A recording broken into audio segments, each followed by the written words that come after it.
Pledge allegiance to the flag of the United States of America, to the republic for which it stands, one nation, under God, indivisible, with liberty and justice for all.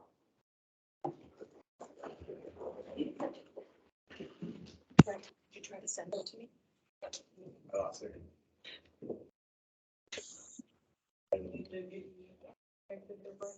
You just don't have to. You keep going. And move on to agenda item number 3, approving the regular agenda. Martin, are there any changes to the regular agenda?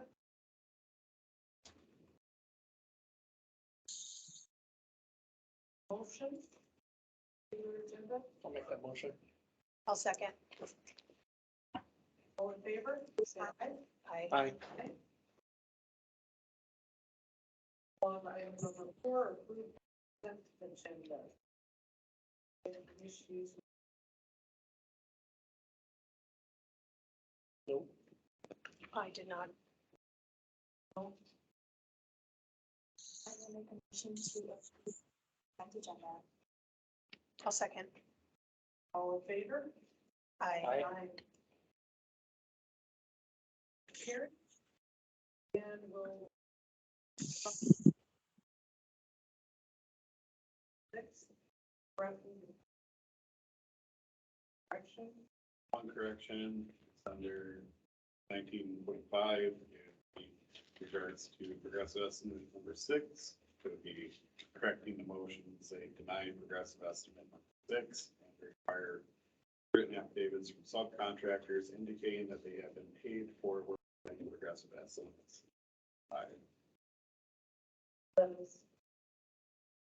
Okay, have additional ones. Item number 3, 5, 13B. And we already got 19.5, so. I know the mic was on for 3. I had that as me making the motion and Stephanie doing the second. I'll let you correct me if I'm wrong. For item 3. Item 3. For item number 5, I have Stephanie making the motion and Naomi making the second. For 13B, I have Sarah making the motion and Jeff making the second. So, I didn't get a chance to review the minutes. So I guess they didn't load into my, My suggestion with the different changes here, let's just tabling it. Okay. Have it on the next. Okay. If your council's already. Okay, so we'll make a motion.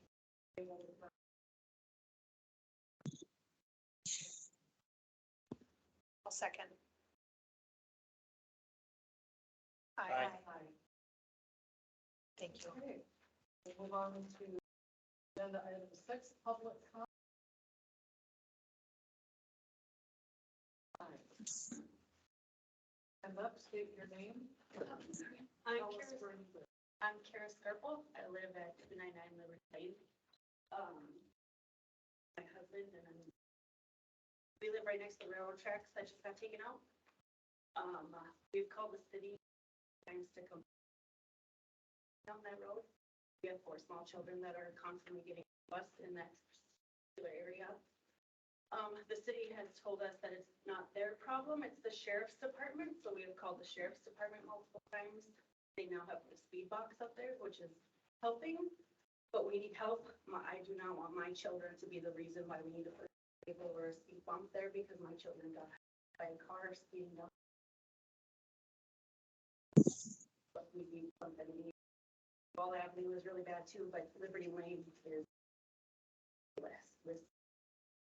From Cass 17 all the way. Like all the way to the park. They take that curve and just whip right around both directions. And now there's no railroad tracks there to slow down. They just fly right through. We need some help with that. And if we put cars even up there, it doesn't. I'm kind of in the same boat. I wonder what do we do? I mean, my next option built in here. What a speed table. And I don't know what the idea is with the railroad tracks though getting taken out. But that's perfect area right there to put a speed table at. It's pretty much right at the end of his driveway, really close to where the bus stops. The bus stops at our end of our driveway, which is just a driveway over. People have to stop to hit that speed table. I think that would help slow down, but I mean, it's a racetrack right now once we took that railroad track out. The speed table to see. Um, You got the speed bumps there. I mean, 40 plus. 30, 35.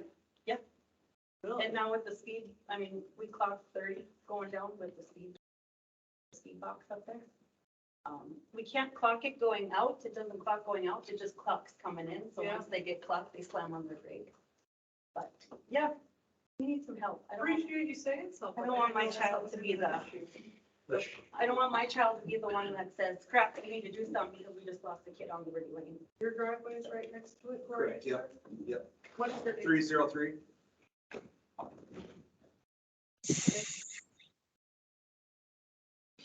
When I talked to the sheriff, he suggested starting with at least a sign. It's more easily enforceable with the speed limit sign. Yeah. And that's up there At now. a start, Sorry, yeah. they have the speed limit sign on the box, but there isn't a permanent one there. So, What's your name with 303? Alec Windmill. Yeah. No D. Winnmill. You have no issues with the speed table? That would be amazing. The traffic was pretty crazy with the speed bumps, or not the speed bumps, the railroad acting as a speed bump. It didn't slow very many people down, but at least some people did. But now it's like a contest to see how fast they can get to 27. I'd like to, have some conversation. On this, I think this is easily solved. Can we get a permanent? Could we put signage up? That would be possible. But, you know, signage to some degree, and I would Right. look at like the challenges of that, like with walls, for example. We have 15-mile-an-hour signs and, Don't follow them. yeah. I know. I mean, I'm not trying to downplay it, I'm just here to say negative of the signs. Does it help for some? Yes. But I it's think- not a permanent fix. 'Cause- It's a mixture of our neighbors and contractors. You know, it's not one or the other, so it's like, it's tough if we can't even get our neighbors to slow down for our kids. Right, and, you know, one of the only things I've seen that sounds kind of stupid, but those little green signs with the flag that you put on children here. I've seen people actually get their brakes for those, so that might be a starting point, but I agree. Putting up a simple speed limit sign, I mean, that, Yeah, that's. flat, so Right. I'm going to recommend that we proceed with signage as a starting point to see what we can do to assist the sheriff's department with their enforcement. We can notify the sheriff's department also of this particular area. I know Nick's I've called. been in conversation with them too. They said they would start patrolling more, but. Don't hesitate to be called. Seriously, and we'll take it upon ourselves to have that conversation. I would love it if after that sign has been up for, please, if you guys would come back. And, or communicate with me, direct my email and my phone number on the website. Sure. And let myself and all of us know Sure. if you're seeing some relief there. If not, Yeah, we have a large project coming up next year Yeah. that's going to involve a lot of pavement work. Well, sure, it may be an opportunity for add something that time at a very reasonable cost. Because if we do it standalone, the cost is higher. We always look for opportunities to cost down. For residents, for costs. Sure.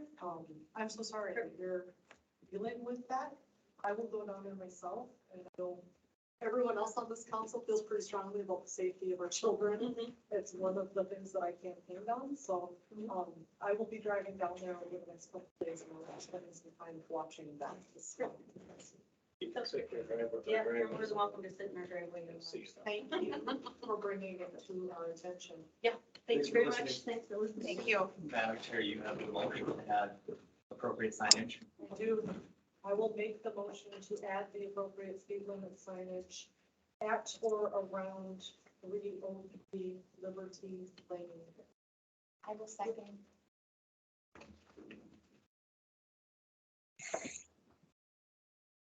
Do you have anyone else here that would like to make a public comment? Yes, go ahead. Josh, you have a question. Sorry. You have a motion and second. I'm so sorry. I said second. This is what happens. So you said second? Yeah. All in favor? Aye. Aye. Motion carries. I apologize, I didn't hear you. And with that, any other public comment? Yes, sir, please stand and state your name. My name's Adam Kusler. I actually live at 212 Chestnut Drive, and I'm just bringing up a comment. Brent, I know I've visited with you about this maybe in the past, but you mentioned the 15-mile-per-hour speed limit over on Wall and Gravel. You know, even through the school, where there's only one outlet to drop off the elementary school, which is just south of my property, there's only one in and out for that now. They didn't make any adjustment when they redid that. There's still a lot of traffic coming in and out of both Chestnut Drive and that access point, because people would rather just go around and access outside of Chestnut Drive. People aren't slowing down there either for 25 mile per hour. I know it's probably the county's responsibility to adjust the speed limit there, but it's just everywhere else in Fargo, West Fargo, speed limit for school zone is 15 miles an hour during school hours. Is there any conversation that you guys can have with the county about that, or is that something specifically you have to take up, I have to take up with the county? That's a good question, Jim. Can you help us? City streets or 117? That'll be 17 because that's the only access point for the school at this point. But the Yeah. 25 mile per hour speed limit right now starts just like within feet of where the entrance of Chestnut Drive is. When you're trying to turn, nobody's stopping 25 at that point. Yeah. It's also another access point for the daycare center there as well. Right. So just something as you brought it up, I'm here for the separate situation, but it's a question I kind of. No, it's a great good point. Question, very good, actually. What would we have to do to get in touch with, because that is county. Please reach out to the county and ask them. Yep. It is maintained by, or it's still ownership of the county. You have MOU take it over. After they do it, and all that, we're still a couple years out from that. So ownership of County Road 17 is still maintained by the county. Signage on 17, got the county. Have a conversation, staff can bring it up with the county, see if they consider doing like the school zone. Castleton, or I'm sorry, Kindred had the same situation. They have by their elementary school, they have 15 mile per hour school zone and flashing lights versus we just have the line, the walkway across there, which, I mean, when they made it, it was good. At least gave kids an access point to get over there instead of running across the busy road. I never see the lights on though. I don't see a lot of. They don't have No, it signs? doesn't. No, have we're flashers. scared. Oh, I thought maybe we did. They just have the crosswalk by the We're hoping pump station there. they brought that up. Anyways, it's just something that I know there's been issues in reference to the Chestnut Drive and other areas of the road project that's going to be brought up today too. But one of the other issues was the traffic that's coming back through there with the school because of the issue getting in and out of that one entrance point by where the post office entrance is and the daycare entrance is there. And again, by flushing it around through our neighborhood, that's not necessarily a big deal, but then trying to turn left down that road, just like turning left on the other road, becomes a huge hassle when people are still going 40, 50 miles an hour. Some of your neighbors think that is a big deal. I wish I could control people's driving habits more. Unfortunately, I can't, and public roads are exactly that. But in this case, there are things for that. So let's start by communicating with the county and just see what their thoughts are with. Yeah, we'll talk. Or if there's something I need to do or we need to do as Chestnut Drive's community to reach out to them too. I just was curious, like, when you brought up the 15 mile per hour zone, I always thought that was strange and it's over by the gravel. But they wouldn't have to buy a school zone. You know, that's interesting, because the gravel was a car, So- so that's why we were the ones that changed that because of the. There's just. Doesn't make a difference though. No. I've seen it make a little bit of a difference, at least. I mean, I catch myself going over that way when I visit my family that lives on that side, but Yeah. yeah, you're still gonna have the individual offenders, but that's. I appreciate the commentary. Let's start the discussion with the county. and see what they need above and beyond, if there's something above and beyond phone call, if there's a petition we have to get going or something. It would be nice to see if we could get the flashing one. We'll talk. I agree with Naomi. Yeah, I don't want just a sign. I think we should have a flashing. I wanted it all. Because we've added 2 additional schools. Across the 75th, we have that same issue because I have a small child that crosses that area, so. And that child is home at the elementary school just last year. So I feel your pain comes for the children and trying to get across that. I think this leads to a bigger discussion, but for now, let's open the communications and see what we can come. Get back to these. Thank you. Thank you. I mean, is that road by the middle? Is that? So, We're gonna do it. Are you talking 76? School crossing, Seven. flashers, That would be covered in one company. 76. but we were going to include that with the 60. Yeah. Yeah. Yeah. I didn't realize where you were going. We're sorry we jumped. You did go to the other school. Sorry, we jumped. Yeah. So, I mean, if we're talking about We'll, schools. we'll review locations, talk to the county. Okay. thanks you guys for bringing that. Appreciate that. Is there, do I need to make a motion for that? No. Okay. Any other public comments? Okay, so I'll close the public. And we'll move on to agenda item 7, the sheriff's update. I don't see. They were not able to attend tonight. Okay. So we'll push that to the next meeting? Yep, it's just a standing item. When they are able to hear them. Have a item for, line item. Awesome. Okay, item 8, forgive me, folks, I'm filling in for the mayor's thing the first try, so if I really screw this up, I'm gonna need some hot water, but I'm giving it my best shot. Number 8, no parking zones. Jim, fill us in. I got an awesome packet here. Yeah, and our never-ending quest to Right. control some of this Oh, there's packet. rampant parking. We do have some arts and crafts in front of you. We are gonna look at 4 additions tonight, Third Arts Prairie, Maple Lakes, and Cub Creek. As you're aware, the city did pass a parking ordinance. Enforcement was a big issue with that, and the sheriff's department will need to enforce some of these areas. So, there's not a lot of guidance on where no parking signs should be in many cities, on manual and uniform traffic control devices, but there are signs that have to be used. That's what the top of your packet is. It's basically all the signs that can be used that are mandatory signs. Not gonna go through.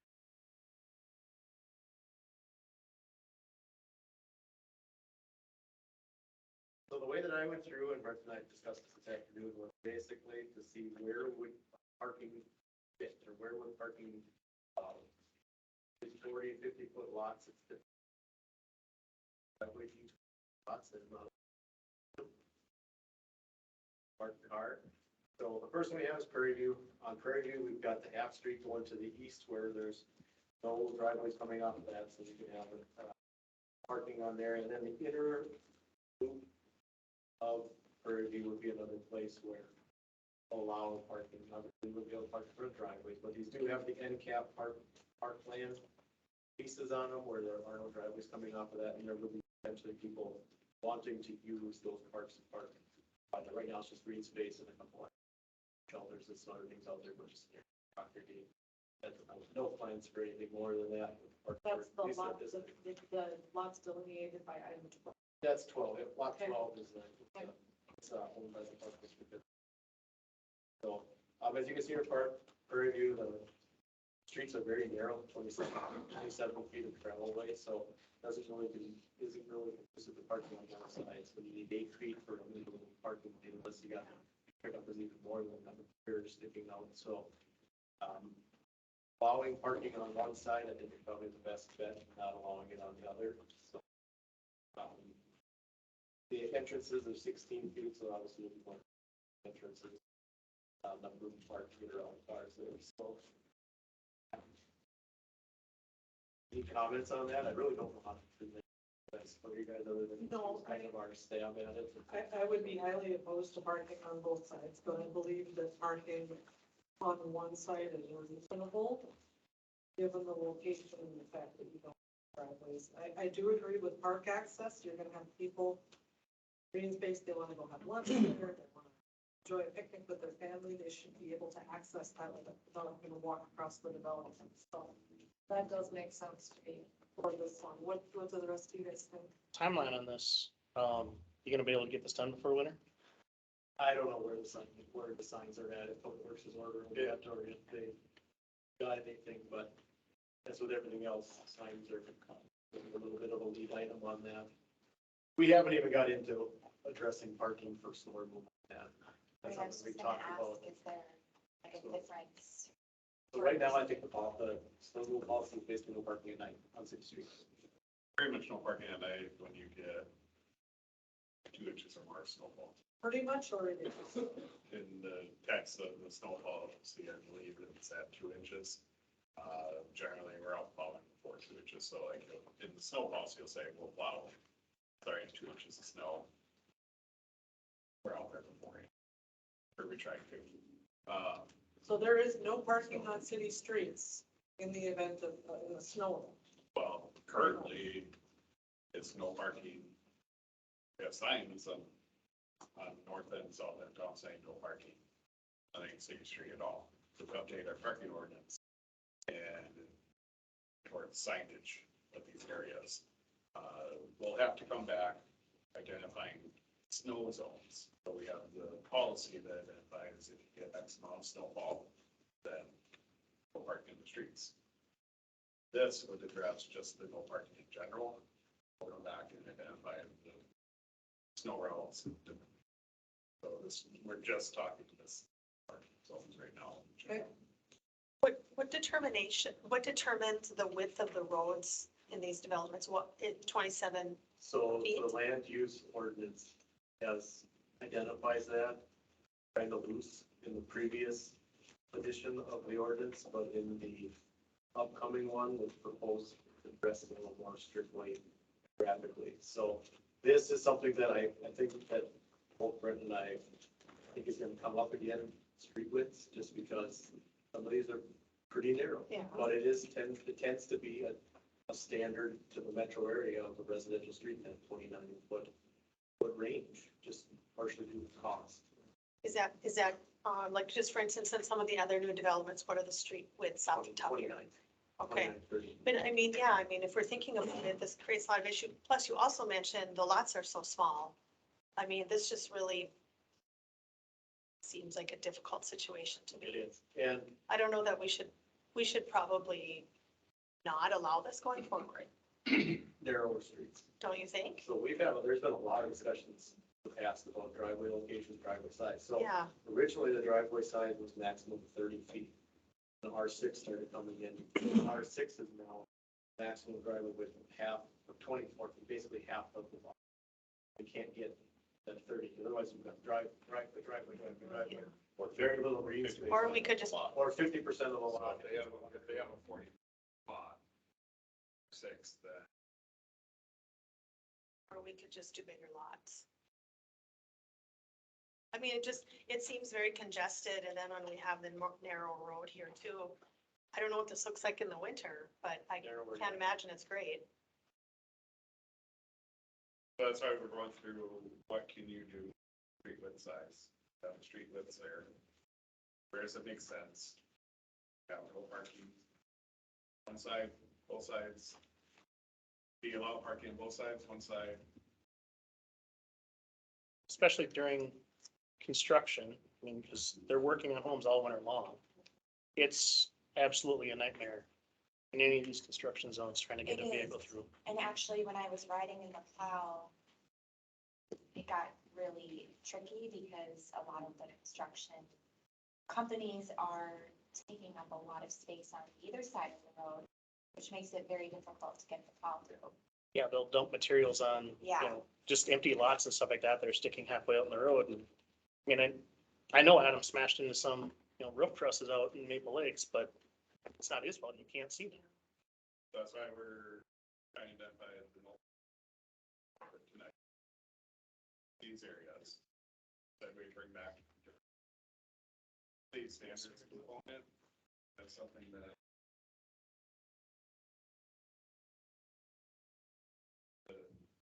my plan from that perspective was back to council.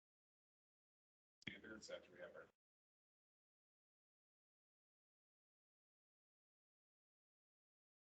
Back to that project, so standards. Yeah. Forward. This means. Either side. Side as well. Sarah, you did have a question from that. I'm sorry. Go ahead, Lynette. So I just want to add to that, since you're talking about the no parking and looking at putting up signs. I've been working on this a little bit, haven't brought it to council yet, but this is a good time probably to bring it up. Parking in front of the collection box seems to fail you now.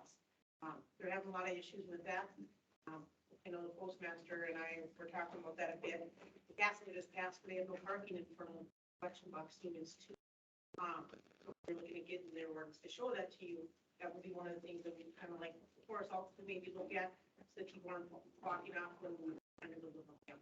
So if you're talking about no parking, that's another thing to add into that area. We appreciate that, Lynette, and I'm gonna go ahead. That to me sounds like an, I can't imagine. People are actually. You gotta be just a little bit smarter than you're talk on. But there are people out there that don't have that capability, so we will talk about adding that to the ordinance. It's a big problem. It is a big problem. It's ridiculous too. What you'll see in these areas we're talking about tonight, and I thought that was actually a very conversation that came up. And earlier today, we were going, okay, there's a big sense, and here's why that was a topic of discussion is what side of the street they're perceived use. Right. Because if you're going to have parking allowed on a certain side of the street, you don't want it to be on the side where those collection boxes are, or if you do allow it, then you can isolate, say, no parking, put a sign. From here to corner, I've seen that 100 times, no Yep. parking from here to. So corner, those are- whatever, you know, those are you've got a definite. whole sheet of signage, you could pick one, anyone. Those are concerns, and that's something that we're trying to consider within these parking zones too, or Good. where you can and can't have parking. So any issues with Prairie View on allowing parking on one side only in this development? How wide is Prairie View? 27. Or do you want to completely say no parking? I was completely say no, just for the sake of it's public works. It's brutal in the wintertime. And then once these places start blowing in, it's gonna be a mess. So it's not uncommon to have a no parking, November 15th, April 15th kind of a thing. It doesn't have to be all year round. I do know that the residents out there do park on these end caps. Have people. In the end caps is fine, that's green space, I don't see an issue. I don't see an issue with that. I just, And I do like the November, because then in summertime when they have gatherings. I hate to limit it though. It's not Christmas too. You know? What do you think the residents would think of limiting the parking? I mean, has anyone talked to the residents in the? So one of my coworkers lives out here in one of those, and he's the one who said that people use it on these end caps and stuff, and he's the one who also said, I think that you should allow it on one side, just through the convenience factor, if somebody does come over, and you don't want to park in someone's driveway, you can park in front. And single file, you know, these aren't, in the winter time, I get that they're a mess, but in the summertime, like tonight, there's one car parked outside, you can get around it. Take turns, you know, meeting somebody.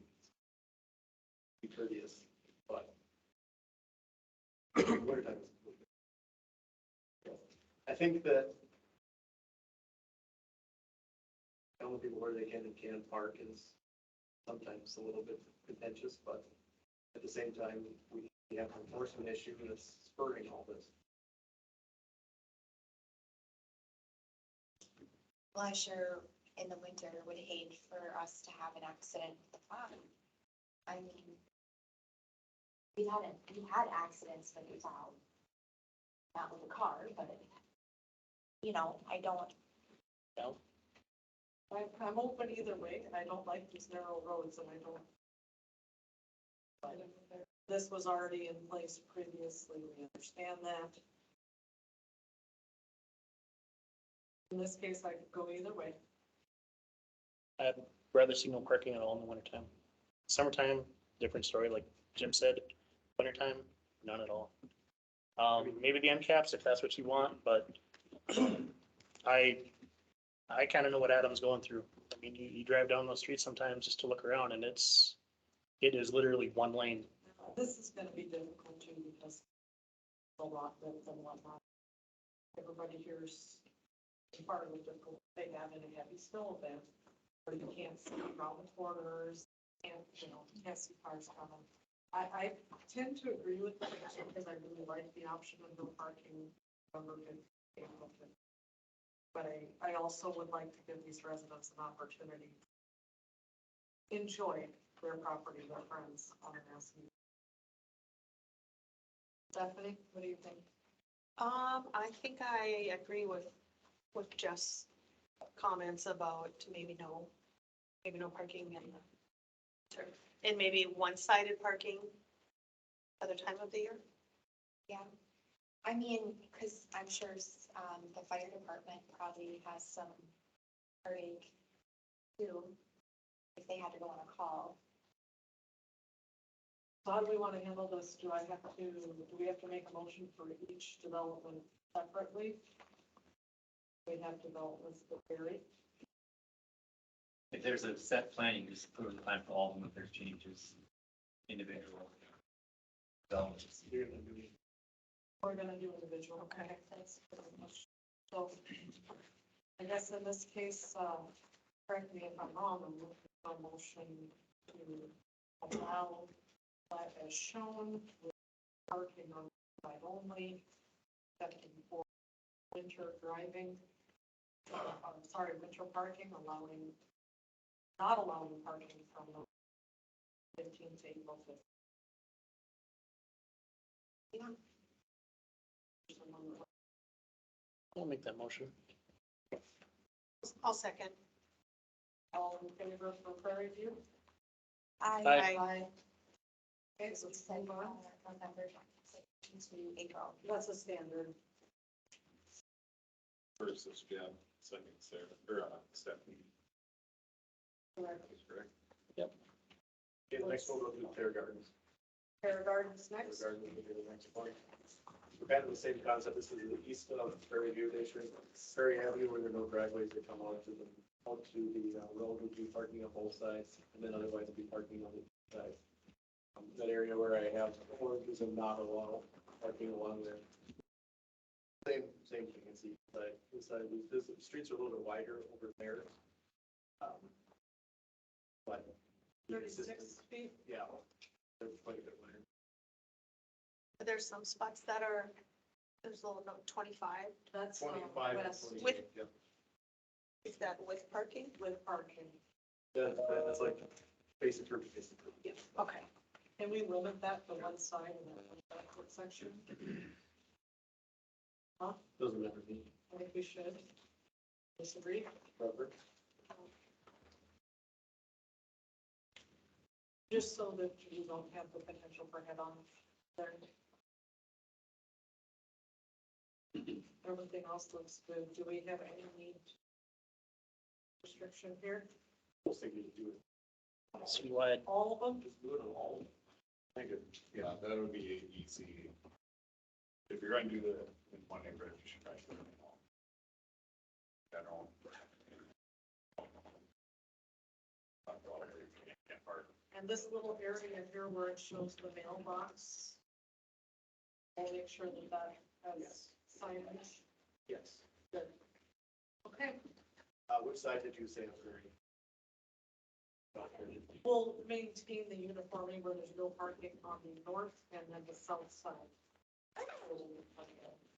Because there's no parking on the north, on the east side, so we'll maintain that on the west side of 7th Street. That makes sense? Okay. Yes.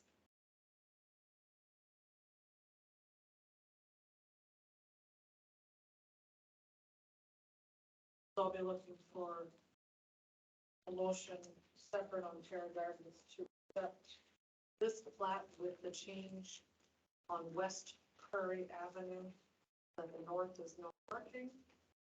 And, one side parking only with no parking, wintertime, November, April. Make that motion. I will second. All in favor? Aye. Aye. Okay. Next one is Bacon Lake Estates. Same concept, basically parking on the inside, not on the outside. Under the floor, there's no parking because that section doesn't really allow for it. It's Xed out in orange down here. Otherwise, it's basically just the inside. 73rd Street, we chose the east side of 73rd Street. This is a kind of a consistency, and then figuring if people come in from 102nd Avenue, the majority of the traffic is going to be going south. South on there, so keep that southbound lane open. West loop, same thing, just keep that southbound lane for it. So basically, it's parking around the interior of all of them. So This these is are another wider one, I think, roads. the winter restriction. This 30 foot that's on here, is that width the one side we're parking? So 30 feet is just total width. Total width. It's from base of curb to base of curb. I did that back, it's from back to back, so 28 feet. Back to back, back to back. 30 is back to back, 28 is face to face.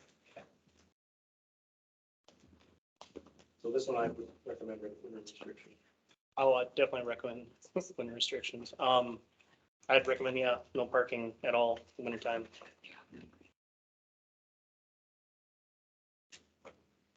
This one, I think Sarah, you were in the tractor taking a demo ride where the snowdrift was 7 feet high. This one was crazy. Jim, do you have another copy? I'm missing. Here, I'll You can have share mine. with you. Was it? Yeah, absolutely no parking in the winter out here. The weather impacts are crazy in this area just because we don't have, much as far as self-development action or anything like that. I agree with the no parking on the left side there. Sorry, south side. I'm looking up there, which is there, south side, correct. And I will go with Jeff's recommendation for winter parking. Someone like to make a motion on that? I'll make that motion. I'll second. All in favor? Aye. Aye. And the last one we had was Cup Creek. Cup Creek pretty much already has signage down there, but we had it on the agenda.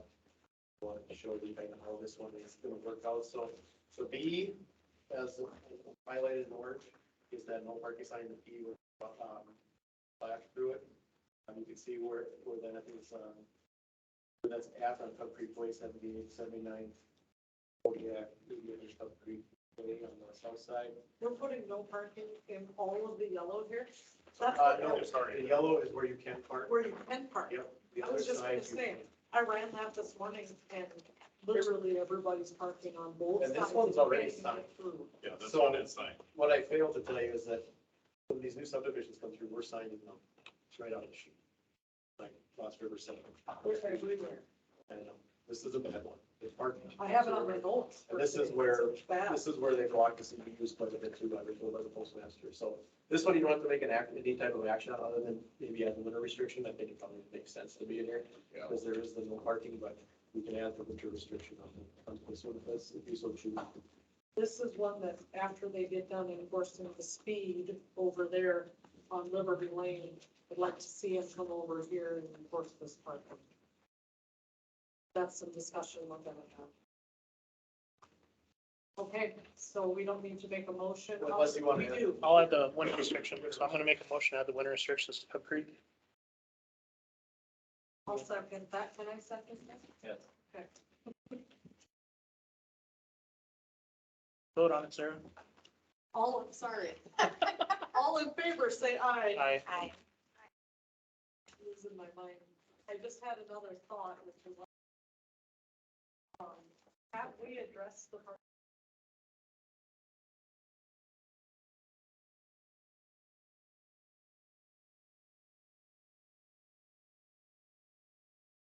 Huh? So, Yeah. This is round one. You're trying to take areas, big size pieces. Yep. Guys, marathon meeting, parking, so that's this area, 3, 4, and then back to you, another round. Another round. Big size pieces. And I would like to see that one. Yes, those, our plan was to tackle the newer subdivisions. Yeah, plans, front a lot easier. Right. To be able to say, yep, here are the provisions. Existing areas and that area is one, this one's. All right, well, then to agenda item 9. Dash 10, Chestnut Drive, Ironwood Drive, and Lift. Jim,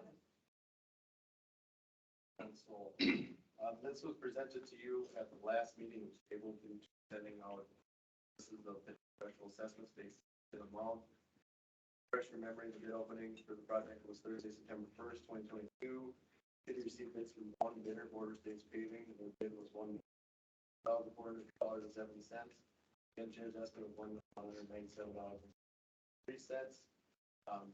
Based on that estimate, we had prepared some special assessments at that time based on each.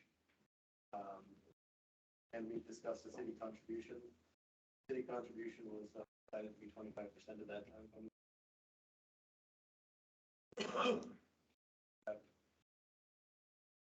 That and special assessment policy is based on a modified fund. Project like this, I went back, just used an adjusted front footage based on the plat. Calculate that, that number was attributed to the residents, and I think that's. we do have quite a few people here. How many people are here for Chestnut Ironwood? Wow, I love it. Thank you so much for coming out. So we need to review this bid. It says bids on here, but we only have one. And consider award, basic discussion and action. So let's open that up here. Because we have a memo that went out to the residents and we were looking for feedback, yes? What do you guys think? Would like to start? Well, I'll start. First of all, I'm Bill Nelson, 249 Chestnut Drive. Thank you, sir. I'll speak on behalf of appreciation for getting rid of the sidewalks that were not needed and for the streetlights and listening to us there. However, as we all know, the bid actually went up because one thing I don't know that's in this bid that you mentioned engineering fees, but I don't know if you accounted for contingencies. Hopefully that's in there. But reality is the bid is still higher than what the original one was for the sidewalks and all that. Understand that's part of it. But one of the major changes, of course, is that by going from price per lot versus frontage. And, I guess I'll go along with what everybody else thinks, but at the same time, I have a hard time believing that I used double the streets and double the sewage line and double the retention than, say, a lot next to me. And so I don't know how the frontage really works and how you take that into account when you're doing it. And I would guess that there's several others that maybe have the same concern. If you have a corner lot, if you're being doubly assessed, so your neighbor across the street has the same frontage. So might sound fair to some, but I think it's probably not to others. And so that's my, I have 3 points on here, but that's number one, is how that assessment is logical. Because Would you give us an opportunity to take one at a time? yeah, that's why I'm stopping. That's why I stopped. Good, good. Jim? Yep, so the will you policy. kindly explain the methodology. So the sewer submits at each, one house, one service. That's how that's all broken out. If you're on a corner lot, the way the policy reads is that it's the frontage that your driveway comes off of. So if you are on the corner, he's looking at block 2, lot 8 here, it's got a frontage on 3rd Street, And Ironwood, basically Ironwood and Chestnut, that one comes off Chestnut, so that's the larger of the two. There isn't a double on there. For your corner lot or a cul-de-sac lot, it's the addition of the front plus the back divided by two, so it's an average. You do get hit pretty hard, Bill, and see that going through here, but that's all those two, that's all they're saying about it, based on the way the policies are written, adding all the frontage up, adding all the rear, and then dividing it by two So, to get an average. so a street project is assessed different than a water project versus sewer versus all that. And that I think is some of the question that might be Sure. here, just for explanation. Also, I want to talk about use as well. Because an assessment, especially a special assessment, is an assessed tax, right?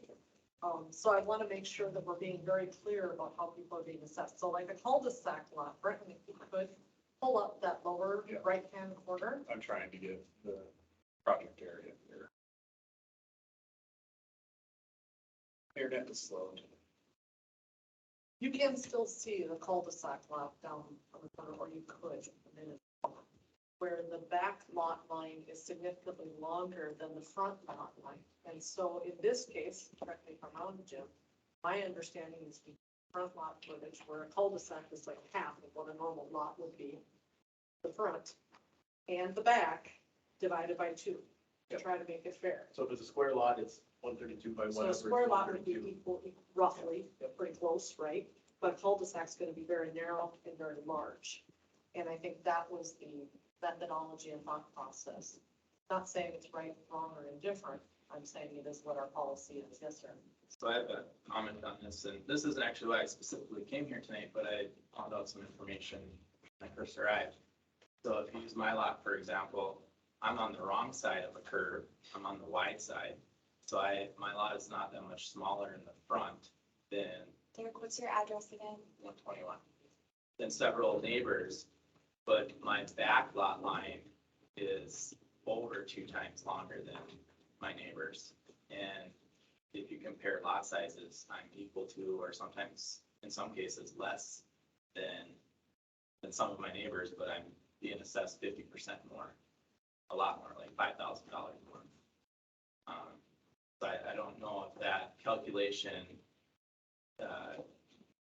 works out great, especially if you're on the wrong side of the curve. If you're on the short side of the curve, I understand that analogy, but if you're on the wide side of the curve, our front line is not that much smaller than some of the neighbors. I hear you. And we're gonna run into some of those circumstances where the ideology isn't gonna be perfect for every single person. Right or wrong, I can't answer that. Right. What I need to know, Jim, is in this particular instance, that we're dealing with an existing project, our job tonight, special assessment, stick in that now, have time to have further discussion on it.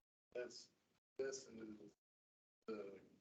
what Jim did a estimate, a special assessment policy, guide council, special assessment commission on how to be broken out, hey, this is some consistency. Yeah. That's not what the council is doing tonight. It's accept the bid, not prices are out there, the estimates show it could vary based on the formula used from the special assessment policy. And that is a But that's up guide, to, so there's when some the project discretion. would be done, that would be up to the special assessment commission to provide a recommendation to the city council, and the city council then takes that recommendation for consideration. They go and certify the specialists. Okay, So so that's that's after a good news. project is all done, is the numbers that were provided, were to give estimate, Ballpark, a basically. ballpark of say, an estimate as if we were to apply the project to be certified right away, or, right off the bat, here's how engineering would recommend the breakout based on our special assessment policy. So it's not, we're not hashing out the specials. Like, that's not the intention. Well, and Are you that's, do you want to but I want to be very clear about what people are asking, because he makes a valid point, Bill makes a valid point. I mean, I haven't had anyone come here that's, I shouldn't say that, I have one person come here. but, they're making valid points, and I think that there's some additional discussion that can be had on this, and I think that there's some things that can be taken into consideration. The whole point of the discussion tonight is, do we want this work to move forward? And in the last meeting, I discussed very frankly that this project has been going on, or the discussions of this project have been going on for a long, long time. And it's my opinion, based on not being a resident there, but getting in that neighborhood and running through it with my dog every single week, that something needs to be done with these roads, and something needs to be done with that damage. And so we got bids previously, that was shot down, did it again, that was shot down. Cost is always a concern, did it again. The numbers just keep going up, folks. They don't go down. They aren't getting any better. And so we need to decide, do we want to take advantage of our low bonding rates right now and move forward with this project, or do we scrap the whole works? Or do we rebid it? When we talked about I asked at the last meeting, do you think we should have another bid? I think that was discussion last time. Yep. And the gentleman that was here from that neighborhood had said, it's probably not going to get cheaper, and I think the rest of you guys have mentioned that. Oh, if we go with another bid, Well, it just delays the project. The cost could potentially go higher. I was just gonna ask that, if you open it up for bids, that current bid is no longer valid, is that correct? I just wanna make sure. We reject it when we reach the count. There were some issues getting subcontractors for this work that did come up. Bidding time, but I met with that gentleman this morning. not what we got. So I do have one quick question. Give us just a minute.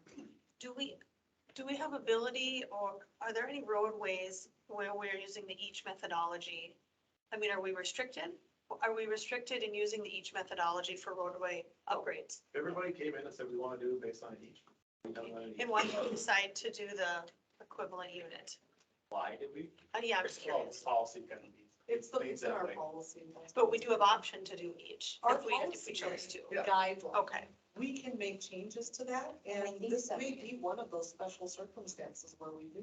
So years ago, 73rd Street off of 52nd Avenue was paved. All the sec dead end. All those residents came to the city, they petitioned for the project.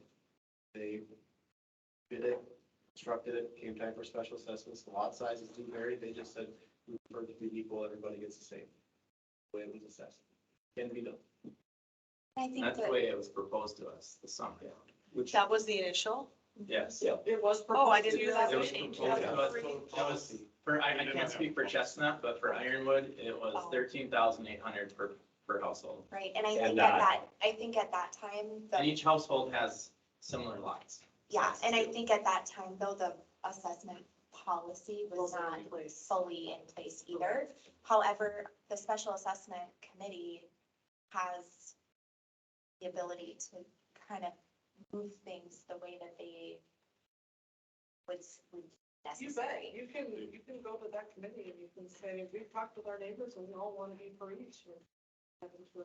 Do you think the majority of you would prefer the each methodology for the roadway? No, because there's far more that are paying far less. If you go that route, and I'll maybe speak for Jerry here, but, she's a corner lot and she's getting hit double because she's a corner lot and the person next to her is not going to complain about what they're being assessed. So how do we please everybody? Would you, is it okay to pull up the corner of Ironwood? I just want to show a reference to what we're kind of. It's bogged down pretty good, as you can tell by the interference there on the bottom. Is it on our maps You here? can see, They had a chestnut in here. Maple Lakes. no, I have the neighborhood up here. You can see, cursor. You can see the neighborhood, it's pretty faint.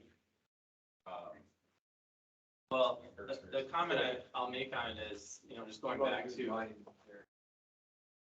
wanna use that? You well, wanna- it's just to show you guys if you can Yeah, see that. come on up, show us. As long as you're not armed or anything.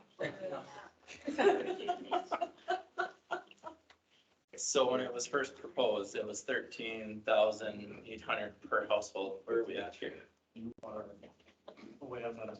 The right one here. Now with the city's 25% contribution, what would that go down to? Around 10,000 something a household? Right now, I think the difference is anywhere from 9,000 to upper teens So you're the high. per household. So like here's my place, and you can see the back lot line, but the actual parcel size is in some cases smaller than some of the others, or the same. So there's the back lot line, and same thing with like what Bill was saying, like, I'm on the wrong side of the turn because I'm not losing, I don't have a really small frontage, like the inside of it, but. So I didn't come here to try and like take money away from my neighbors. That's actually not why I came. I found out that as I was here. Yeah. But with, the 13.8 that was proposed, and then the 25% from the city, I mean, that puts it closer to 10,000 per household, which I think is pretty close to what the low amount is for some of the low folks. 9942. What is it? Say 10,000. 9942. 9942. Yep. And one of the lowest houses is probably what, around 9? What's that? Are you saying that's one of the low houses, or that's what it would be? That's the low based on city contribution as it worked by Justin Fruntswood. Okay. So the low is 9942 and the high is 14060. So part of the reason I came tonight was, I found that out, and I certainly have a problem with how that is assessed, but I do feel that, I was hoping that there is some discussion as far as the school chipping in for some of that roadway through Ironwood The Chestnut. school will not chip in for that roadway. It's not. I will tell you right now. It starts after the school. Well, that We're boundary proposing line, a separate project. right, but you set that boundary line, right? Yes. Right. And Ironwood and Chestnut are an outlet for the school. I mean, they have been, and our roads have suffered I because of would that. encourage you to contact the West Fargo Public Schools, and if you get more movement than we do, please let me know, because we've had these discussions, and it was not just let's think about it. It was slam was door. a flat out. Yeah. "Oh, no." And I've had discussions with Brent about it, and he's told me that it's basically a no, but, I wish it was a basic no, because I'd have somewhere to go with a basic no. I don't have anywhere to go with that, and that's part of the biggest heartache that I have, because my daughter attended her first 5 years of school there, and I've seen how many people take a right, back when you went out the front, the side by daycare, and how many people would take a left. I feel your pain, I know exactly, because I've watched that more than once, and so we did approach the school about that, and it was absolutely no. So I'm gonna take that out of the goings too, because we tried, and so now it's a matter of, do we accept this project? Do we rebid it, and hope to heck the cost doesn't go back up? Yes, ma'am. Hi, I'm Jenny Smarta. I'm at 137 Ironwood Drive. And I think mine is more of a question, and maybe it would lead to somewhat of a modified answer. It possibly could, but when we had our individual meeting, and I apologize, I don't know the date, but it was just for the Ironwood and Chestnut folks. Yep. It wasn't a council meeting. And we got that estimate of whatever it was, each parcel. I don't believe that what was presented to us that included sanitary sewer improvements. It was storm sewer improvements and roadway. And then I'm not aware of what happened to add the sanitary sewer part of the estimate or of the project. And I'm wondering if, if the roadway, I would agree, especially on Chestnut, is of most importance, because it is not what it needs to be, and it's getting worse every day. And I know that the storm sewer part of it is what leads to the roadway being bad. So you wouldn't want to do the roadway and not do the storm sewer because you're just going to recreate what's happened already. But I'm wondering, when did the sanitary sewer project, the lift station, come into this? And would there be an option, and maybe it's not, maybe it's something that is very important and there's a critical issue that has to be fixed, and if that's the case, then that's what it has to be. But it seemed to me like the sanitary sewer was thrown into this project after we had our discussion as a Chestnut Ironwood group, and I didn't know the reason why. And so, maybe there'd be a little bit more approval of this project. Maybe the cost would go down if we could split it out into those kinds of projects. I think we're past that at this point, and the only reason I say that is because this project's gone for bid. But I am going to allow Jim an opportunity to explain the sanitary sewer. I know that it was brought to my attention that there's a fairly significant drainage in your neighborhood. And you're a smart lady to catch that, because there's not a lot of people that have. But I will tell you that it was brought to my attention that you were correcting a fairly severe issue. I don't know if it's critical, but I would say fairly severe. And you are very correct in that we're at a crux right now where either we do this repair or we risk having to do a lot more to get this road to where it needs to be if we wait much longer. That doesn't mean that we can't take an extra couple weeks or a month or two.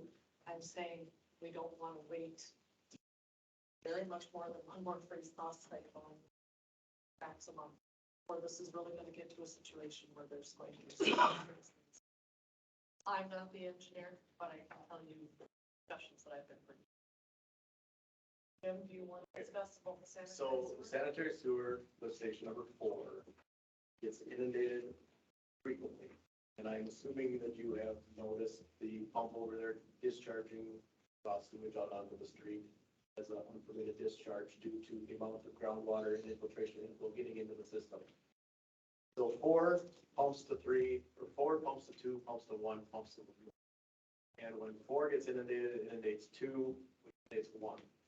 Entire city minus the new subdivisions that go directly to Fargo go through number 1. So if 1's backed up, most of the city's backing up. If 2 is backed up, most of the city. If 4 is Chestnut, Ironwood, and Rudes. So there is an alternative to get that wastewater from the city system to the city of Fargo system. It involves basically tapping into the line north of Casey's. So if there's going to be a street project, and this really came to head this spring, when you probably saw the streets are flooded for 24 hours or whatever it was, that meant the sanitary sewer system was just as bad. So by rerouting that sewer away from lift station 2, away from 1, gets it with a bigger pipe over to the connection to Fargo, which then will reduce the amount of discharging that needs to be done just randomly out over the ground. So that's why that was added to this, because the force main has to be put in the right of way, basically under the street. And this, that'd be the type of service when the streets. How much projects going on, so that was why that was. Yeah. How much did the addition of that cost? So we did bid it 3 ways. I shouldn't say 3 ways. We have a number for Chestnut, we have a number for Ironwood, and we have a number for the sanitary sewer improvement. So, it was, let's see here, the sanitary sewer is like $291,230. Ironwood was $168,696.20. And Wait a minute, Chestnut is 90. we're getting all those corrections that let's say from the human. Just an enforcement basically. Still, Yeah, it's under 400,000. Yeah. 291. How much is the city benefiting from not having to pay Fargo for the extra sewage and coming into Fargo? How much is the city benefit? You said that's, if the water's inundating, the stormwater's inundating the sewage, right? Yep. Okay, so we're paying extra then for all that There is going to that. Fargo, So correct? as part of this project, along with the sewer relocation of the force main, the manholes are getting lined, which eliminates a lot of infiltration and a lot of clear water getting. Okay. So hopefully by lining those and redirecting it, we can cut down on the amount of groundwater, clear water that gets into the system that has to go for treatment. But it's either taking up lagoon space or it's taking up getting treated through the city of Fargo. Do you get what I'm getting at though? Cost the city is saving by doing this. By doing, is it negated with the $3 per thousand? I'm just wondering. I'm listening, but I also want to talk about maintenance. Okay. And public works personnel. Okay. Have to go through that, so I'm not seeing an advantage one way or the other, cost-wise. But we can look at that, if you want to look at flows and whatnot. The whole point of this, so that we're not here all night, is to say, are we going to do this work or not? Can I make one comment on the lift stations? Yes. So several years back, there's 4 lift stations, right? Several years back, 2 lift stations were replaced and 2 were overhauled. Ours was one that was overhauled, but they're all interconnected. So how, if we're getting a new lift station or work done on our lift station in our neighborhood, how is that not connected to the rest of the city if it's inundating the entire city? Because it won't go to the It city. won't go to the same one. It gets intercepted and goes over to Fargo. We're separating you. So again, several years back, 2 lift stations were replaced completely in town and ours just got overhauled. But the assessment was spread out citywide. I can't speak for that, I wasn't. There was, not gonna connect to Fargo there? The one- No. No, 'cause No. in 16 and 17, when the rehab job was, there was only rehab of sanitary sewer lift stations. It wasn't new ones. Some got new 2 got pumps, replaced some got new pumps, and some got new some got controls, overhauled. but the structures stayed the same. There were no new structures installed as part of that. Well, there might have been parts that were new and parts that were overhauled, but that's what I'm just trying to say is that they're all interconnected. You've got discharge piping on yours. 5 and discharge piping, 4 and discharge piping.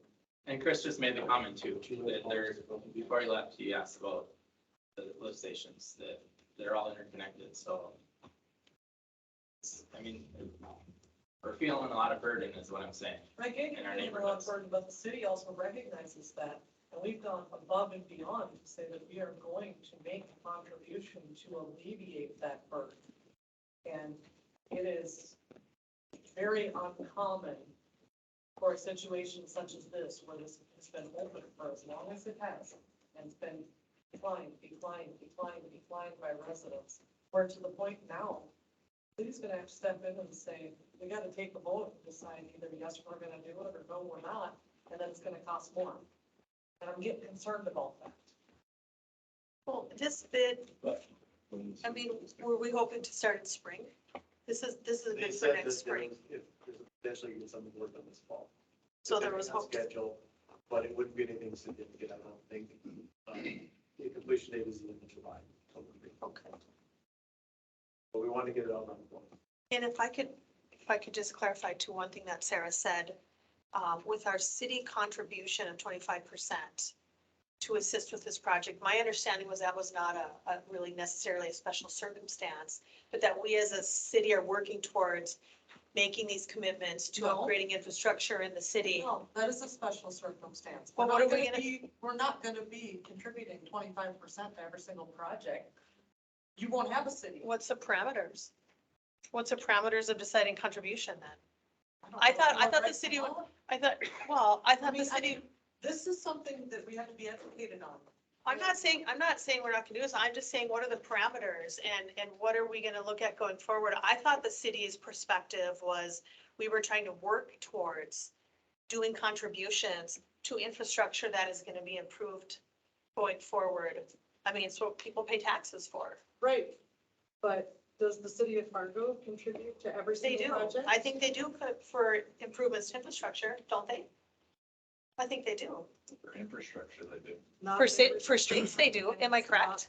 Yeah. constant. The only reason I know that is because my folks live in Fargo, and they recently had their street overhauled to the tune, they've lived there for over 30 years, to the tune of $50,000.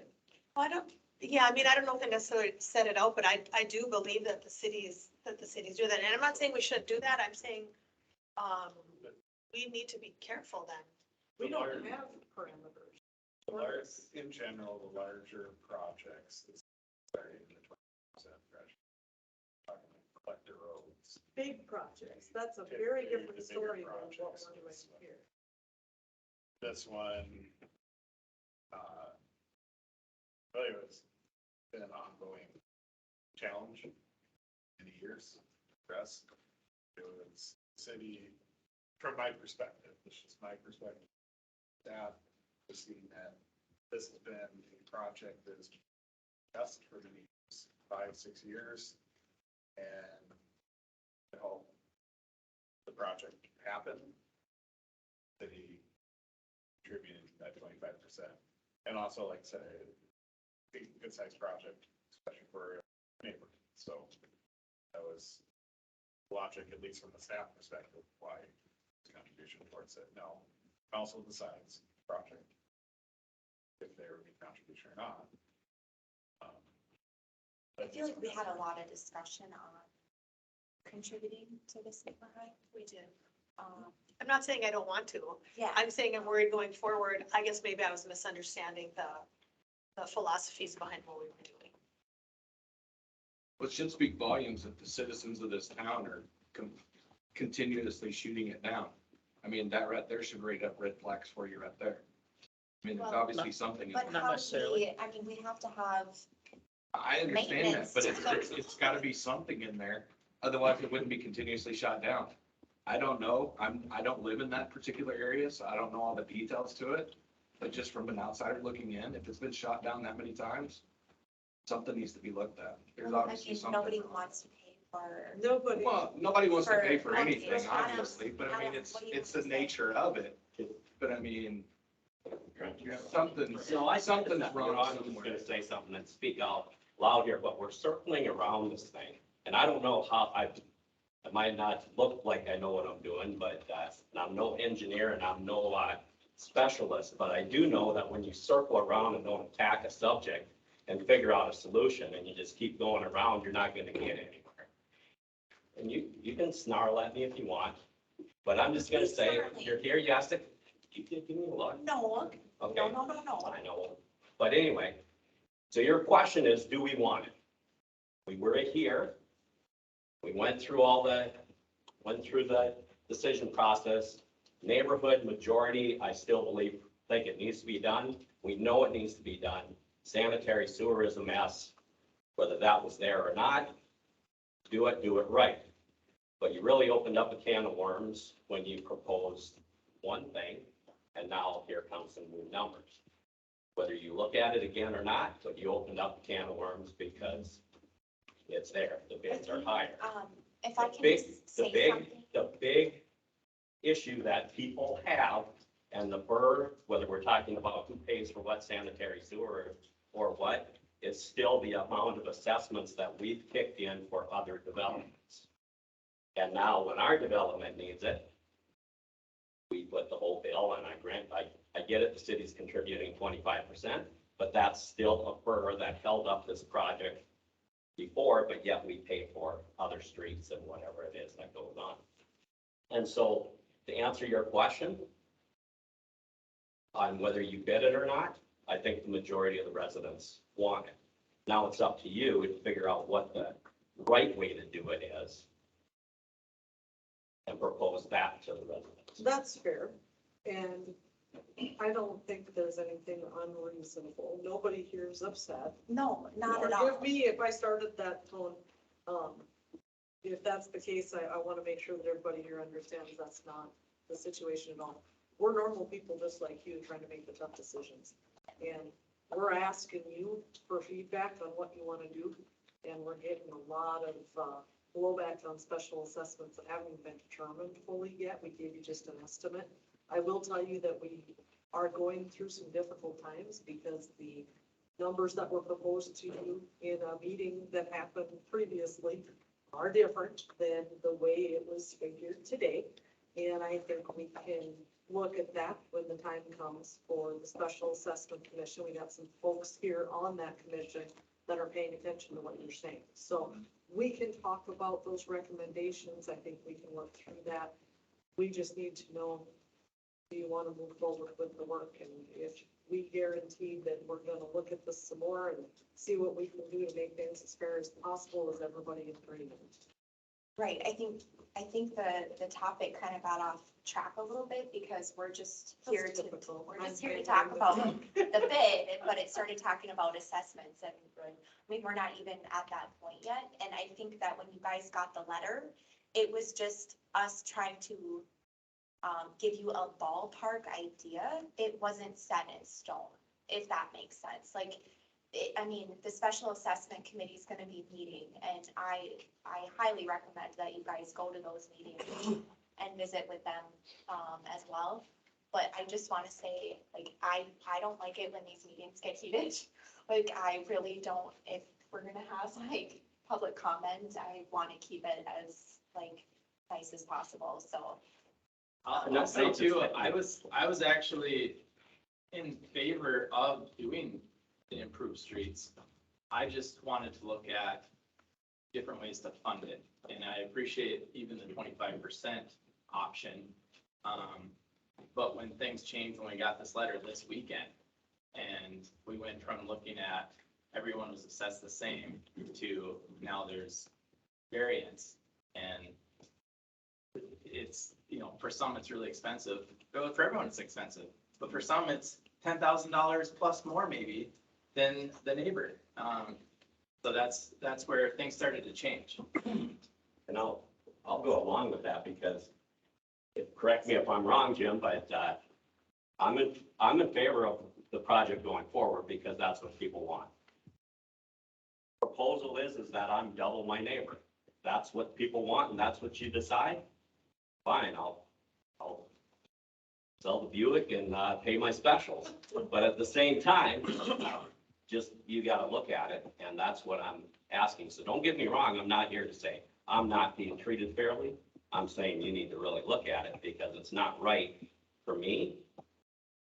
So be it, I'll suck it up, but it's not right for neighbors next to me, and it's just gotta be assessed fairly.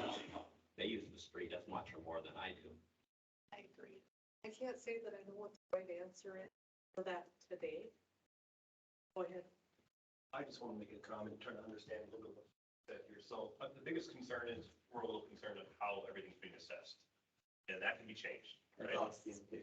Exactly. And I mean, whether we do it by lot size, by frontage size, by assessed value of the home, you know, we can figure out, I think, a way that makes sense and it's fair for everybody. And I'm in favor of that. I also agree that I'm in favor of the project. It has to get done. The more we push off on this and the longer it goes, bids aren't gonna get cheaper. Brett and I have been in conversations since I've moved to the neighborhood, and we paid off specials that were from the sins of the father, you know, I mean, it's gonna keep continuing. And I don't want my sewer backing up. I don't wanna have to keep dealing with the issues when we have to pull sumps out. I got 2 sump pumps running constantly because I'm right in sand bank. That's a tough area with drainage. We're gonna continue to have water problems. So I would ask that, yes, we do accept the bid. I don't know if, again, that is everybody's choice, but if we can come to terms with some of the other issues, which I think are valid points, which is how we're actually gonna assess out specials per property, and that can be done later, by all means. But right now, yeah, I mean, I want to get this thing done because the 25% being offered by the city, I mean, to me, that's a sweetheart deal for us. And I don't know how everybody else feels about it. I mean, you're spending a lot to get a little bit, but if it's got to be done and the city's willing to jump in and help a little bit with it, that may not be the case down the road, a year or two from now, or they may not be able to look at that and say, we can still put that same amount toward it, and it could be quite a bit more for us, so. I got kids to put through college too, so I mean, I want to save money like anybody else, but I know this is a big part of our property value increasing over time too, so. We've heard from a select few people. Who haven't we heard from? Are you guys not in favor of the bid then? Is anybody in here not in favor of the bid? I don't know if I would say not in favor. I'm a little bit, what's the word? I'm just a little bit nervous that we got one bid, which is always a really bad thing because we can't compare it, and we can compare it with the engineer's estimate, which we know it's more than the engineer's estimate. But we don't have any other contractors to compare it with. In terms of, you know, strategic bidding, and I'm certainly not an expert on that, but would it be better to bid it for a spring start rather than a fall start? You know, a lot of times contractors aren't looking for more business this time of year. They're just trying to get everything done that they have on the schedule that they bid last year. So I don't, and that's an engineering question, because those are the experts on those things, but it does concern me that there's one sole bid, because that usually is a sign that that bidder took some liberties with the numbers, to. They're not aware of. No, but I mean, that they were able to bid whatever they wanted and they weren't in competition, Or right? they finished up some other projects and they had to be able to schedule, which is the case here. So, Well, I With- just. with when these we get bids, the Jim? bid, They don't know of any other bidders, correct? No, Okay. they don't, no, they don't. But it could be very inflated and we wouldn't have any way to compare that with any other person. there Is was, what I'm saying. there's actually a concrete shortage that I talked about at the last meeting. I don't know if you recall that commentary. That's some of what's driving what we're seeing. The inflated oil prices, I'm told by the bidder, was also some of what we're seeing as far as. I did talk to one of the bidder's competitors asking, hey, you guys comment, what are you seeing in the industry? And he can't ethically tell me what his number would be. However, he can tell me that they are seeing increases in cost of the industry.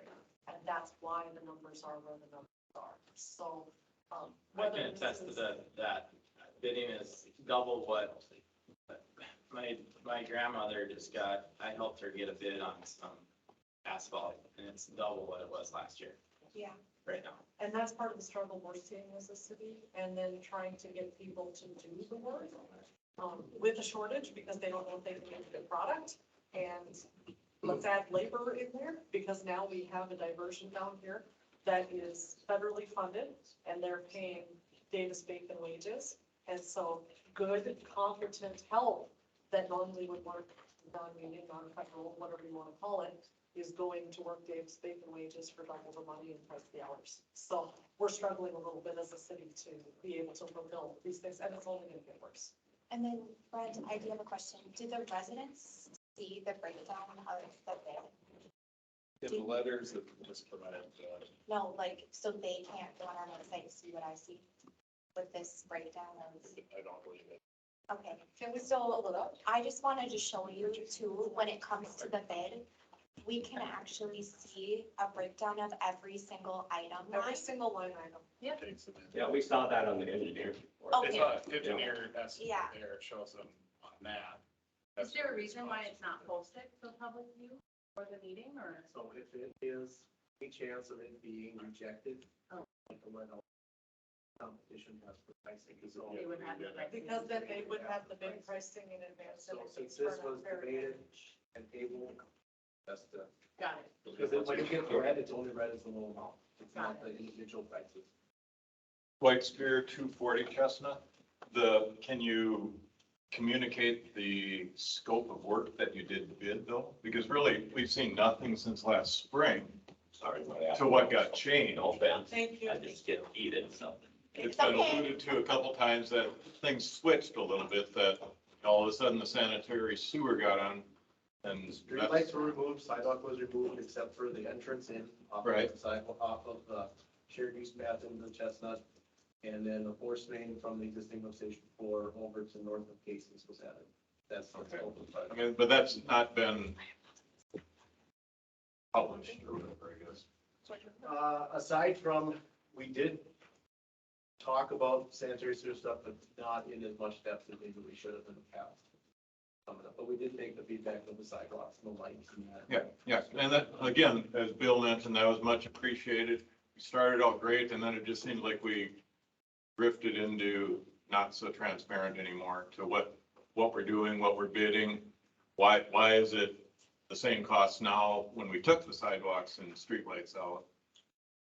Like I said, the premise of, do we want to do the work? I think, yes, we do, but it just kind of some questions how we got to where we're at. Well, we hear you, and we are working toward improving some of that because we've had some difficulty as the council and some of the cities back in figuring out what goes where and what gets.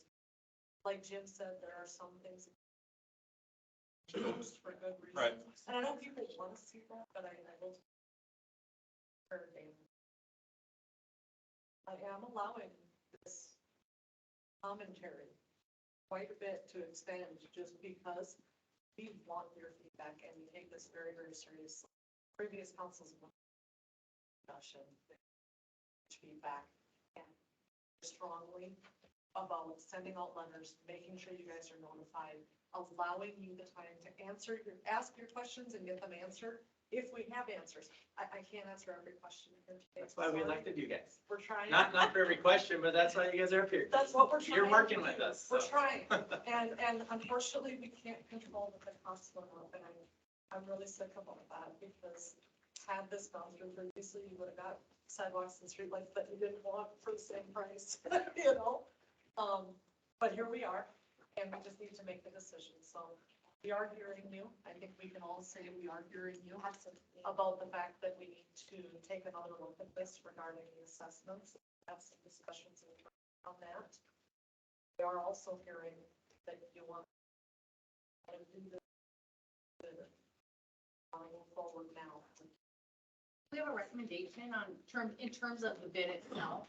Like I'm hearing some things about, there's some people that feel that this is a good bid for this kind of work. So, I mean, maybe those are the things that, would.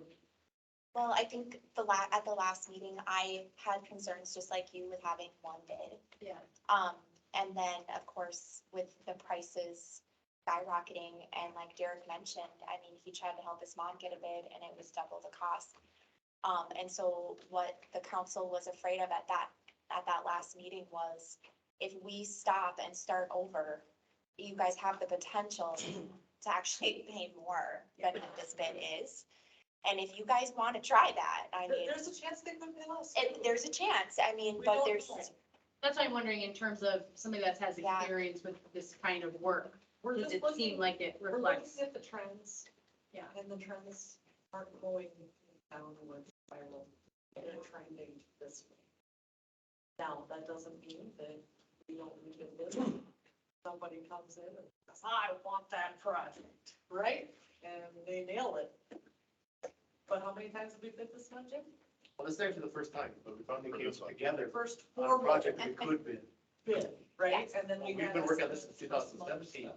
Okay, so we're finally together, we're here. I think we do it. And I think you guys allow us the opportunity to do our best to make this fair for you. We're not gonna make everybody happy, just one or two people that are rather than just pissed, you know? I can't please everybody, we can't please everybody, but we're sure gonna try. And your feedback has been heard. Is there another group that we need to talk about the assessment to then, the assessment too? So we don't make our, our recommendations to you guys? Oh, we'll listen to y'all. Well, because there's three ways to pay for it, right? You equal it, you do the footage, is it four ways? Or you do Many ways. There's based on the many property value? Many ways. Yeah. and Nothing based on value. there is a member in the, audience too, that's on the special assessment committee, who's listened to all of you guys, so, I recommend going to those meetings when that meeting comes up. But I think we can have some discussions. Yeah. Okay. Some alternatives that may address some of the questions and concerns that came. Thank you guys so much for, and telling us and giving us some guidance on. Yes, sir. Two more questions probably for Jim. How long is the bid good for? That I've you been got getting in front of questioned you? for about the last couple of days if it's gonna go or not, because it used to be 30 days and that slips downward with the current environment we're in. So 30 days technically is what we have. Understood. So That's coming up for. October 1st, right? Yeah. And then the second one, I guess, what's your opinion on their bid compared to your estimate? Well, Is it- so the areas where they were more was basically on the oil stuff, like Councilor Biden alluded to, that the oil volatility is just there, and then the concrete too. Cement shortage is a real thing. I just got a text message of one of the largest contractors getting limited to 350 yards this week. You're kidding. 350 yards is all they're getting? All week on all the projects. Oh my God. So, there's some of that in here too, but, it's pretty close to what I had. Okay. The oil was anything that involved that type of petroleum was significantly higher. I mean, the second project at Ironwood Drive, I was only, I was 149.5, and they were 169, so not terrible. First one was Eagle Ford 980. I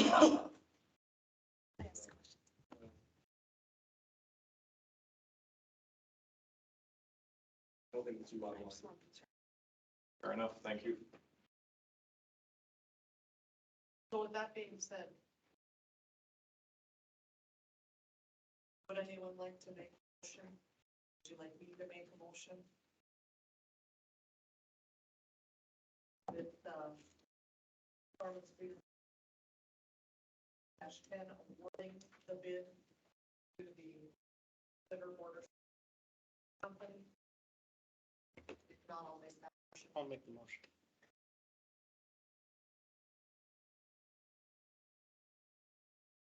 Do I have a second? I'll second. All in favor, say aye. Aye. Thank you. Thank All you, of guys. Thank you. Thank you. Two. Thank you.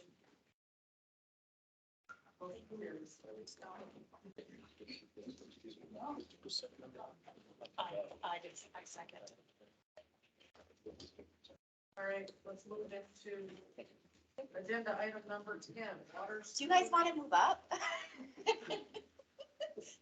No, fine. Water, sewer, and street improvement district number 2020 Visto Industrial. Paving. Tim, go ahead and give us a. All right, I'll give you an update as to where we're at. The contractor was out there a couple weeks ago. Started paving. Base and subgrade. Paving and fielding to the ready mix trucks. Was in an area that wasn't able to be paved. I'm not quite sure why this happened. Project was completed in 2020. And did fine since then. I think that what the hauling happened on it. This wasn't just due to the contractor, this was due to private development in that area that just far out of this road. So we paused paving operations and regrouped. We requested some cement stabilizing contractor. I got a response back on September 7th after requesting the ability for some cement stabilizing. The reason we went with cement stabilizing or just requested some information on cement stabilizing is phase 1 of the project, which is the original Visto edition, was constructed privately. We didn't know what the subgrade was like, we didn't know what base material was like, we didn't know any of those variables. So we actually bid in the project for cement stabilizing after consulting with Tensar, after consulting with the Cass County Highway Department. They're the ones who suggested that cement stabilizing is the way to go on that.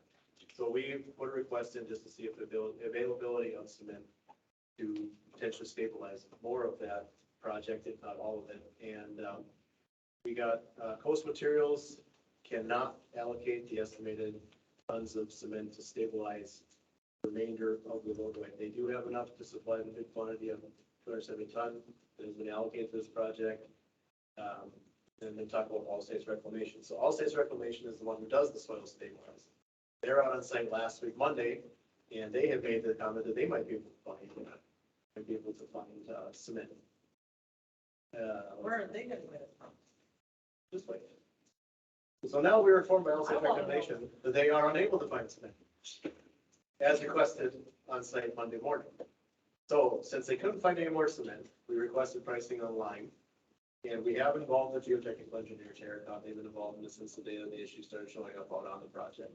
And they suggested the lime was another option, fly ash or anything along those lines. So today at noon, we did get confirmation that they would buy some lime. Just a matter of putting together a proposal to get it to you guys. Said it would be able to happen tonight. So they are able to get the lime. We just don't know what the specifics of it are. You don't have it So tomorrow? do we have it tomorrow? Let's see. It was a real big baby, if I could even get it today, and I didn't get it by the end of the day. So, long story short, cement stabilization was done on phase 1. This is no first edition, I guess. Last Monday, Tuesday, it has to sit for 3 days before they can do anything with it. Tomorrow will be the day they get back out there to do their area base, and then they'll pave it later on this week. So that part of the project is continuing on as planned. Just waiting for some more information on the areas east of that and what can bring forward the proposal with that, so. So are they able to move forward with another part of the project while we're waiting for Yeah. response? That's what they're working on right now. Good. So they removed over to the first edition. They'll be able to work in that area. and we can- They're out there today, They were out there today setting up kids. just setting up. Yeah, tomorrow they're gonna bring in the base. I drove over there this morning and nothing. They had one guy this morning who's going to kids. Okay. Early this morning. Okay, thank you. So that's where we sit on that one. More to come, but I do have a pretty big file on that part. So. Thank you. Thank you. Item 11, Southdale Farm, 7th edition. Lucas. Just a second reading of the rezone, no change from first reading. Did we have any issues with the first reading? I don't recall it. Did. Anyone here? I don't think so. I'll make a motion to approve the second reading for Southdale Farms 7th edition. Second. All in favor? Aye. Motion carries. Go to agenda item number 12, River's Edge, 2nd edition. Lucas. The rezone, second reading, no change from the first reading. I don't recall any issues with that one either. Do you guys? River's Edge? Okay. Motion.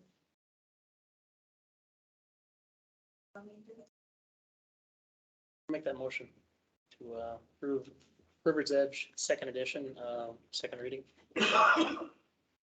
Okay, now second. All in favor, say aye. Aye. Okay, line item 16, Horace Hawks Booster Club.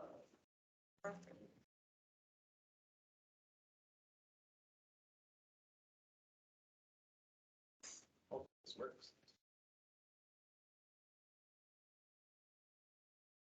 Okay, what we have here is a request from the Horse Hawks Booster Club, if it loads up, to have event on October 15th at the Horse Senior Center. It's a fundraiser for them.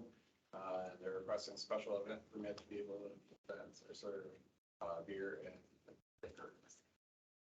Please carry their license date. I approve by Billy Burns. That actually, permit says at 5 p.m. 5 p.m. Okay. And that's way too much.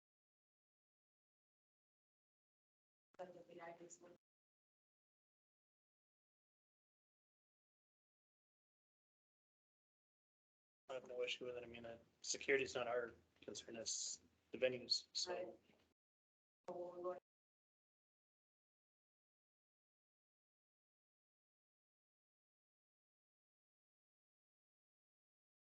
Second. Favor? Aye. Aye. Motion carried. Engineering Public Works. Yeah. All right, we got some better news to report on over Station 14. Pipe work is late. That is half the driveway. Scheduled for that. They cleaned it up remarkably. Yeah. I'm really impressed with the disaster they had versus, They did it like a day. yeah. Yeah, it looked really good when I drove We by. really need to commend them for that, because I looked at that, I mean, I shook my head, Brett, and I think I had a conversation with you about how much of a disaster that was, and since I cleaned that up, it looks like, you know what? Yeah, So looks nice. that one is a little bit behind on schedule, but they're, like I said, now they're waiting for the electrician to get in there. The transformer, so things got so bad on that one that the sub, on the refrigeration and electric, concrete at all because they aren't, Yep. whoever the supplier is, CC Steel actually had to get the concrete floor in the transformer. Lift station 13, this one you probably don't see as much as the new edition. Force main's complete, the wet wells in, the valve vault's in. Electrical on that one. Down two, there is an issue with the that's the wet well code. And that's supposed to ship here in the first part of October, so. Gonna be, make sure that the temperature there can do some So Zebron can be applied at a lower temperature than the other ones. That is one thing. So Zebron is polyurethane coating on the inside of the wet valves. They are Super temperature gaskets, so sensitive and not bond if the temperature isn't right, but this one has a lower This is different, yeah. temperature. So It's it's basically putting like a line next It's to a it. corrosion resistance on the concrete structure, so. The other thing is the cement shortage, like we talked about before, there's been two suppliers that haven't been able to supply cement. I did get an email this morning. Basically, that says a heads up that there could be an issue getting concrete for jobs this week. This issue is prior to the potential railroad strike. The rail companies held back on shipments in anticipation of the strike. Now, if the strike averted, shipments on the rail have been delayed. Strata phoned out this morning, they're having to ship cement from Minot to Grand Forks, supply what they can until the rail delivery happens in Fargo and Valley City. This happens to be the same contractor that texted me just a little bit ago that they're only allowed 350 yards. Are they still getting fly ash at least? That I don't know. We've just been talking about cement. So that could affect Lost River 7 and delaying some flat work on that project. So it's a real thing, this cement. And this one, so that was from Dakota Underground, went to Strata, then Aggregate Industries or Folsom. Same thing here. Cement suppliers are going to see significant service supply disruptions due to the railroad. Do not know when the adequate to service the market. Hopefully it's next week. Is anyone checking with me? Ready mix. I don't have a client for the area. I know, but at this point in time, we have to. Right. So the cement shortage is a thing. I just hope that it turns itself around sooner than that. At the last meeting, we talked about Terra Gardens 3rd edition. They have been doing some work on Park Drive, trying to get that ready for paving. They are going so far as with the Border States paving to maybe look at another paving contractor to get it done. Good. CFM asphalt or something, because Border State isn't gonna be in the area. They have to get just a little section of that road put back together. They have to spot them still too much. They've been farming that. Mailbox, they're supposed to go in this week, as well as the seeding. I haven't heard any more about affidavits. I called them, I sent them an email. I haven't got anything on that. So maybe they're just gonna finish it before Well, if they they expect anything else. And then Terra Gardens final paving is scheduled to start this week. I don't think I got pushed back with the rain this morning, but they're starting over in that addition with the curb and gutter removals and then they'll work on the patching and the citywide patching and then the overlay of the third edition. So, Have you heard anything on the vault? It's still coming, September? you probably won't see this. You know. Just by the time they get it, build it, deliver it, probably won't be. Just telling you what I. On a positive note, they used to bring another crew in today, so. we're working on Are they gonna come down my road? They're working on some services back here and over there, and they're gonna head to their middle of the picture over in that part of the world. That's a positive one. And they're we'll be working on County Road 17 this week, hooking up all these houses, or these residents on the east side of the road, getting them off that rear yard main. What's this deal on the east side of Wall with this gravel pump, sand pump without water or something? Temporary water. Oh, just temporary Temporary? water for the houses. Right, temporary water. Is that what it is? Yeah. I was looking at it, I'm going, okay, just temporary. So will phase 1 of the water replacement will be complete this fall? So When you I'm- said KPH brought the other contractor in, I mean, we have some curb stops over here. Yeah. Those were that was a big ticket item, right, of what was left, the curb stops? The big ticket item is more or less Nelson Drive and County Right. 17 now. Curb stops are not that, I shouldn't say they're not that big a ticket item, but you either can get a lot of them done in a day or you get one of them done in a day. It just depends on how it goes. KPH needs to know that it's all a big deal at this Right. point in time because it's almost October. Yeah, I know. When you look at some- And what's left on Nelson? Nelson, they don't have any other water main replaced at Nelson. So the remainder to get replaced is Nelson and P. That's the rest of the replacement for water main. And they're done with that. And then it's extension out to Vistos, along 8th Avenue truck, or 8th Avenue extension, or 8th Avenue, and then curb stops. I'm not expecting curb stops to be done in a day because, No, I'd say you Because can do the, like 1 a day or 4 a day. yeah, I don't think that'll happen because the Fox did all the easy ones. So all the ones that are left are hard. You figured that out, yeah, they did. So, any other questions?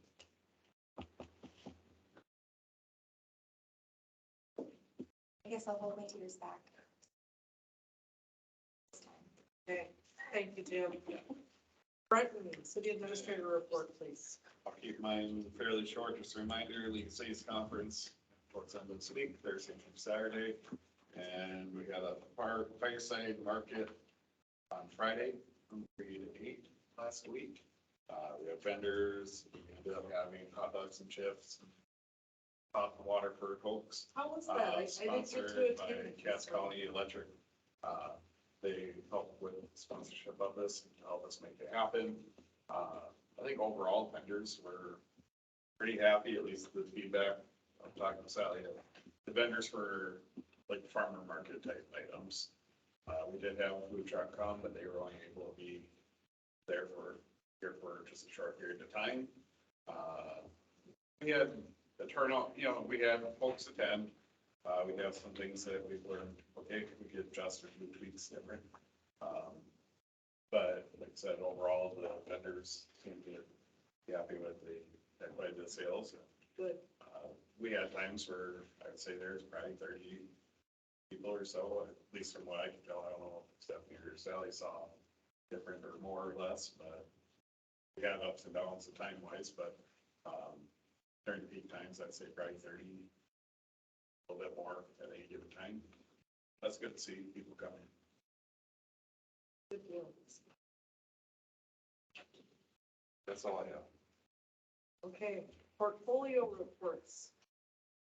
Push the mayor on. Corey has to drop off. Oh, he had to drop off, okay. We'll move on to mine. Just like Brenton said, we're gonna be attending North Dakota Cities, Thursday through Saturday this week. Really, really excited for that. We have a lot of potential opportunity to meet with our legislators at that location, so that's gonna be fun.